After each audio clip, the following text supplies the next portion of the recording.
Well, I'm here trackside at Cheltenham with John Ivan Duke of bookmakers William Hill. John, less than 2 weeks until the festival all gets underway. There's been a week of stable tours this week. We've been to see the likes of Nicky Henderson, Paul Nicholls. Any horses coming in for plenty of support on the back of that? Well, the one horse that's been really well backed this week has been Mercurey, who's been pretty well supported, 14 to 1 into 10 to 1 now in the Martin Pipe race, and certainly looked in very good order when we saw the horse at Paul Nicholls earlier in the week. I think that would be the key one in terms of market moves, as well as Au Petit Swan, who's been pretty well backed as well. And in terms of Cheltenham specials, anything that William Hill are offering?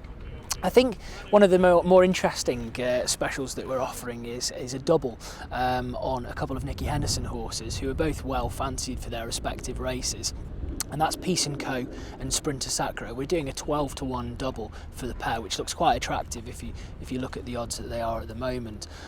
Peace & Co, of course, favourite for the Triumph at this stage, and likely to run a massive race, you suspect. One of 3 potential runners for Nicky Henderson, and Sprinter Sacra, who's currently the favourite for the Champion Chase, although that market looks incredibly messy at the moment.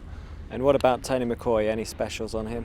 Yeah, Tony McCoy, I mean, AP McCoy, you know, it's going to be his last Cheltenham Festival. There'll be a lot of focus on him over the coming weeks until he finally hangs up his boots. And we're offering 66 to 1 that he wins the Gold Cup, obviously the pinnacle race at the Cheltenham Festival, and the pinnacle at Aintree, the Grand National. 66 to 1 for him to win the pair.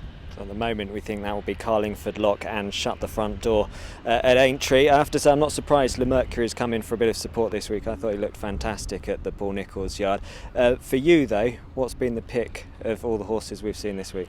I think Zarkandar looked fantastic. I thought Safadiro looked very nice as well, but for the World Hurdle, if I had to choose from those Paul Nicholls horses, I really did like the look of Zarkandar. I know that he's a bit of a rogue. He's a bit of a biter. I know that he's stabled in a separate area at Paul Nicholls', specifically because he's a little bit naughty. But I quite like that in a horse. I think he'll run a huge race in the World Hurdle. Okay, so Zarkandar in the World Hurdle then for John. Lots to look forward to. Do stay up to date with all the latest news and betting information right here on racingpost.com.